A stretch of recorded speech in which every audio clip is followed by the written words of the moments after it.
And the brilliant director Meesam. और ऐसा drama इन्होंने बनाया है जो कि कम से कम मैंने पिछले 10 साल में तो नहीं देखा पाकिस्तान में बनता हुआ। उससे पहले जब हसीना मोइन की राइटिंग थी तो ऐसा ड्रामा बनता था जो आम इंसान को समझ आए, रोज़मर्रा की ज़िंदगी में से निकले और अपना एक असर छोड़ के जाए और बहुत अच्छा असर छोड़े। सो सबसे पहली बात तो both of you, thank you for परवरिश and congratulations for writing such a, I would call it a super duper hit.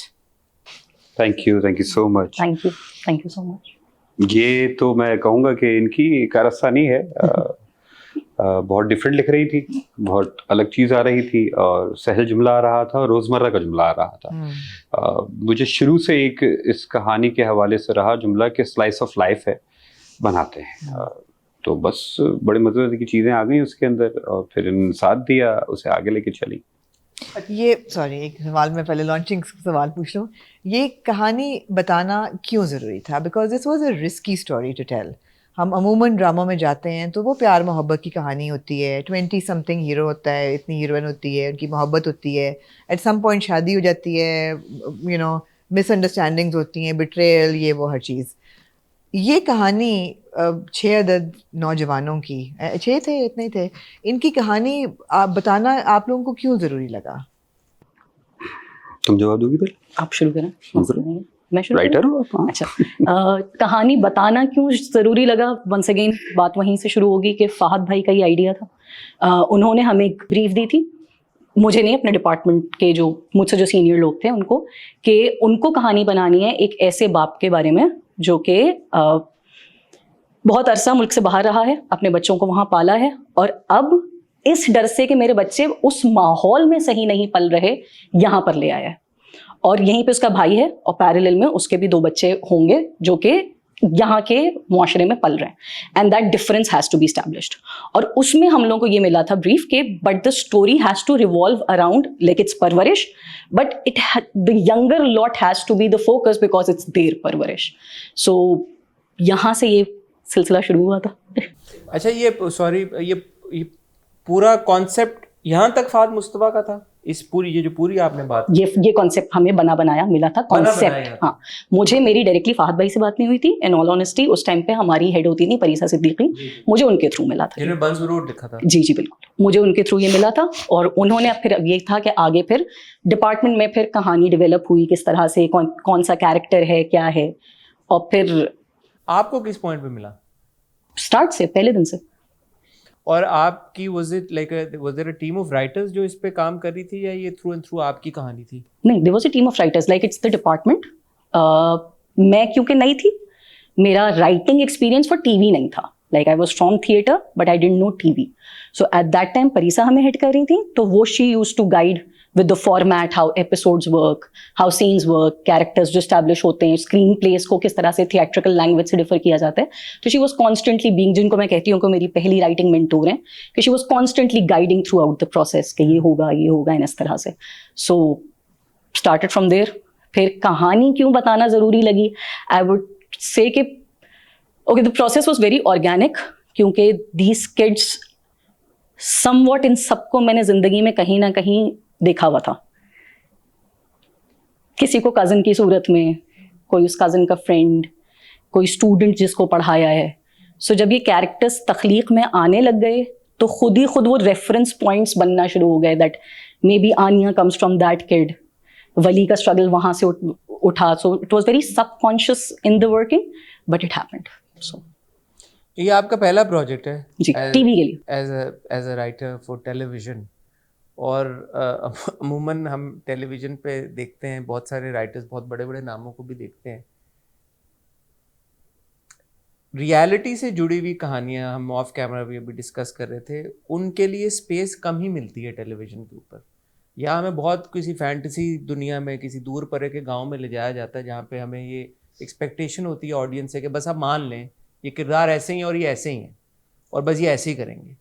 या हम बहुत ही डार्क एक रियलिटी दिखाते हैं कि जिसमें ये कहा जाता है कि भाई ये तो होता है सोसाइटी में, तो इसलिए हम दिखा रहे हैं। उसमें असॉल्ट भी आ जाती है, डोमेस्टिक वायलेंस भी आ जाता है, सब कुछ आ जाता है।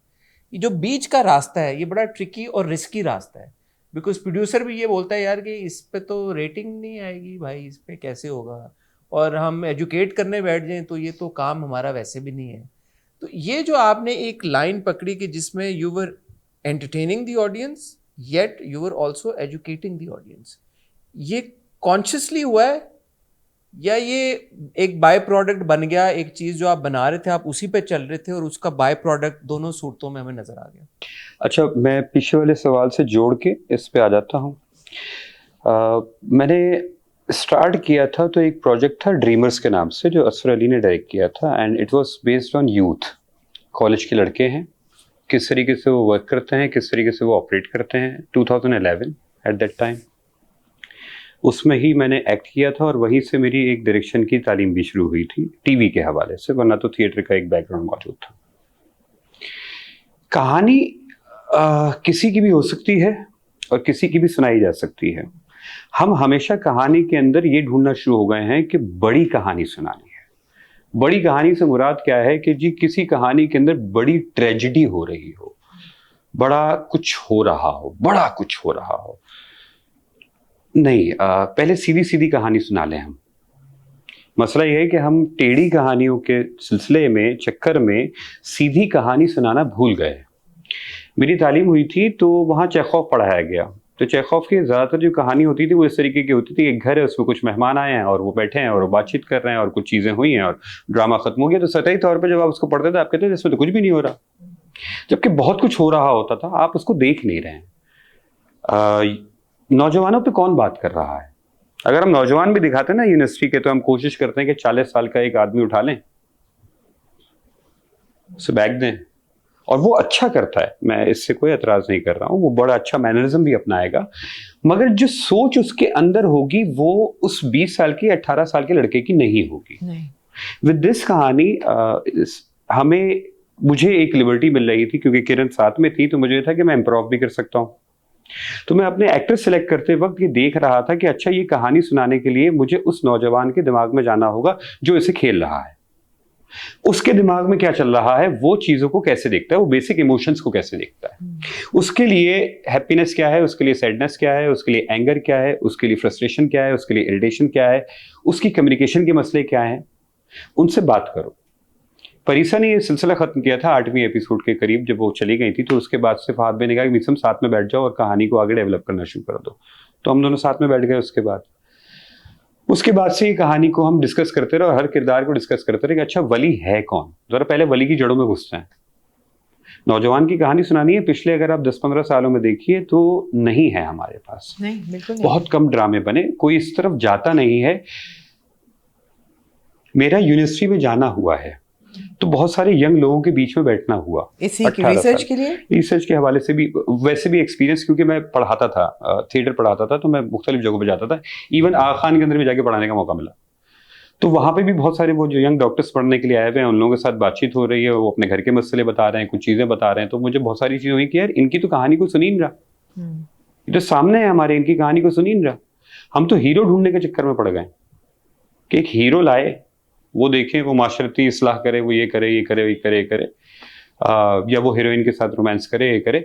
जो सामने की कहानी है, जो मेरे घर में चल रही है, मेरी बच्ची है माशाल्लाह से 11 साल की है, मेरा बच्चा है 9 साल का है, वो बच्चे बढ़ रहे हैं, आगे जा रहे हैं, हमें सिखा रहे हैं, क्या सोच रहे हैं, क्या कर रहे हैं, उनसे कम्युनिकेट करने की हमारी कभी मौका ही नहीं मिलता हमें। तो इनकी कहानी कौन सुनाएगा?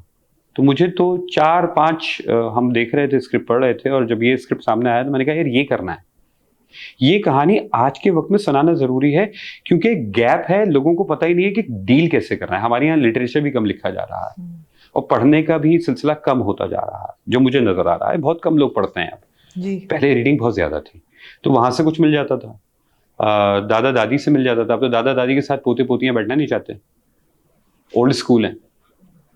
मसला सिर्फ कम्युनिकेशन का हो रहा है। तो ये कहानी सुनाने की जो मुझे वजह पड़ी, मुझे जरूरत पड़ी, मुझे मौत पड़ी, वो ये थी कि यार कम्युनिकेशन स्किल्स को देखते हैं, एक्सप्लोर